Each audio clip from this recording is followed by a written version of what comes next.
Hello everyone. So today I will demonstrate that how you can make use of this board which is called a Shrike-LITE made by Vicharak, which is a Gujarat-based company. And what they have done, they have given a microcontroller along with a CPU. Okay, so this is a beautiful board, and it has an MCU which is RPi Raspberry Pi 2040, which is a dual core Cortex M0 CPU. Along with that, it has an FPGA which is from Renesas. Although it's a very small 1000 lookup table, around 1120 lookup tables, but this can be phenomenal for the basic college projects and doing some small stuff. So that is his GitHub site. So if you open that, it's all right. So there you can download all the example design files. This is a totally an open source design. So you're allowed to make changes in anything you like. So this is the right hand side one. This is the one board I am having right now. So they give a bare board PCB only. I mean, nothing attached to it. So what I've done, I made a single layer, a quick home prototype PCB where I have attached for three buttons as of now, a slide switch and some LEDs for the output. So I'll just show you around that how you can make use of this board along with the softwares they mentioned. What you have to do first is you have to just copy the code entirely. So you can say download GitHub zip file. Okay. So that may happen in a while. So you have to install softwares like Thony. So Thony is an open source, I believe, yes. And it's a Ukrainian product, and it's in Python integrated development environment. So that comes in Windows, Mac, and Linux support. So fantastic work to do. Then you have to install Renesas Go Configure Hub software. So you can go to the Renes website, create your account, and download this software, Go Configure Hub. So this is available in Linux, Windows, and Mac operating system. Okay, so that you have to download and install it. Okay, then what I do now is I just check is that file downloaded. Yes, this is the main file has been downloaded. I copy this to my C drive. Okay, and I extract this folder.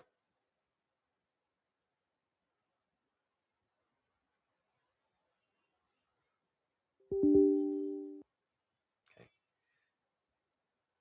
so you open this folder, and once you have installed Thony and Go Configure Hub software, so this is the all folder where the hardware details are provided along with some examples. So if you open the examples folder, you can see there's numerous around 32 projects have been given. 32 or 31, I think. Yeah, there is one README file. So you can learn a lot of things. So even if you execute all the examples and understand how the Verilog and MCU coordinate with each other, I think that will be a phenomenal learning. So what do I do now is I open a basic examples like logic gates, XOR. So you can see this is the Forge FPGA project file. So this will all be looking like this if you install that Go configure hub software of Renesas. So if you double click this, so he will open this Renesas software, which is an FPGA IDE. There are a lot of things, so we will go slow by slow. I will not tell you entire things connected with the software, but trust me, it's not that complicated once you get to know about it. It's very simple. So there you see there's an FPGA core. It has a lot of IO pins which can be configured from here or through the Verilog code. So I just double click on FPGA core. I can go inside, and there after the comments, uh, you can see that this is the Verilog code for the XOR gate. So you can see module XOR gate, input A, B, output LED. Okay, so that's the variable.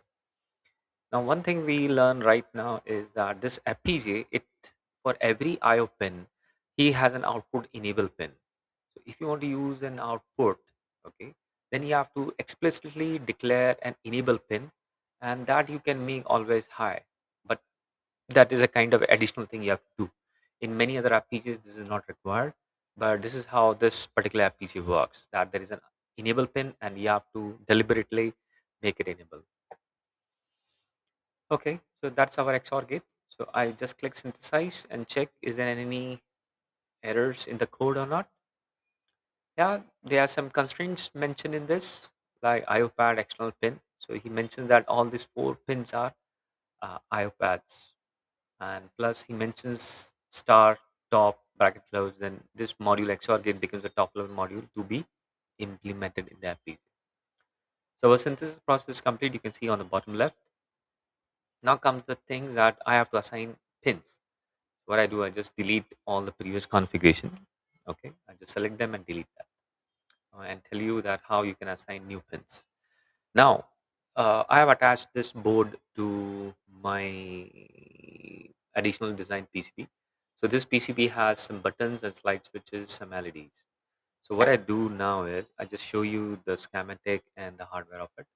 So this is the schematics. So I've just tweaked their own KiCad project and made this quick, ugly prototype, but it's functional one. So you can see this is the header where I have attached the Shrike-LITE board. These are headers which connects the pins in case I want to connect something from the external world. Then on the bottom side, you can see that there are four buttons, but I had only three in stock, so I installed three. The fourth place is still vacant. Now there is that is a slide switch, and these are the six LEDs. Okay, which I've connected to the FPGA pins. Which FPGA pins? Oh, for that you can go to which are maybe documentation and maybe images, and I think they have given like, okay, this is how the P mod they mentioned that this is how you can connect, but I think somewhere they have given mm, they are given the pinouts. Okay, so they are given the pinouts which can be easily accessed. Yeah, there it is, Shrike pinout. So these are the pinouts. Okay, so there you can see. So these the bottom ones, these ones, these are the FPGA IOs, and a slide six pins on the left side. That's it. So as you can see, what I have done in my, you can come to my schematic and you can see that these are the buttons which I've connected. So what I will do, I will use the two buttons to give the inputs. Now you can see these buttons are by default pulled up. Okay, so these are pulled up through a register pack. So if I press the button, this IO will go low.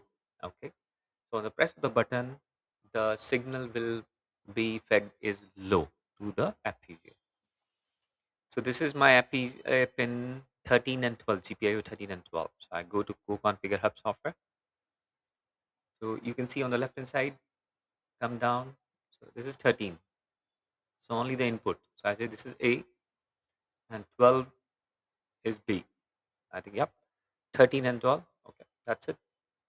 Then for the output, I will use this first LED on the left, D1, that is GPIO 17. So I just scroll down, GPIO 17 out. So I will call this as LED. I call this as LED. And 17 output enable, that would be LED enable. That's it. So that's how the pin configuration happens. Then you just say bin generate bit stream. That's it. End of it. So within few seconds or few hours, depending on the computing power you have. So you can see generate bit stream is complete. So I go back to this project folder. So you can see there is a folder FPGA, and you go in build, then select bitstream. So these are the bit streams which are generated by the software. So you can see the date and time. This is 10:12 on the clock also.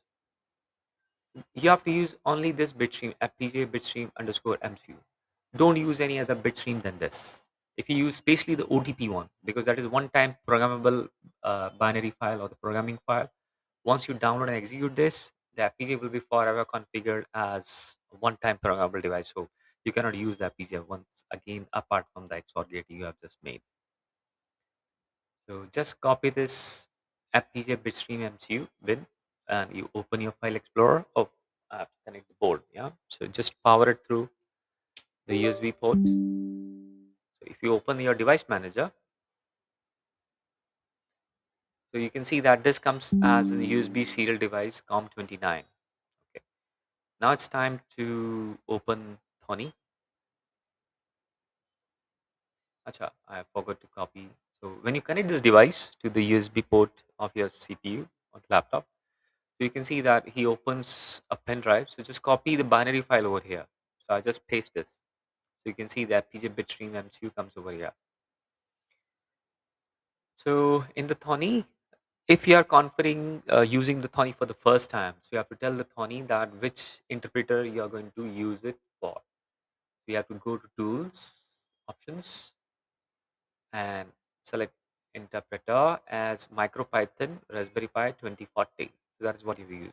By default, he's configured for local Python. Then your Python will only run on your laptop. But in this case, this will be executed on the board. Select that one. On the bottom right, you will see that some COM port is displayed. Select that one. Then on the bottom left side, it should show the main.py, that is the Python file. And this is encoding. Okay. So I just stop the program and open this Python file. Okay, looks some encoding issue. Let me try UTF-16. No problem. So we will do something else. Okay. So I just see some other example MCU file is available, and breathing LED. No. By default, something is there. My Thony is not able to open the Python file due to some encoding issue. Let me try again. I just unplug the USB board and plug it again. So it looks like somehow it got corrupted or something is wrong with the Python file. So maybe I will use another one. So I just delete this file. Okay. Now let me find another Python file to this. So I just go to Shrike main, and I'm sure there would be some Python file in the project folders. I look for Python files.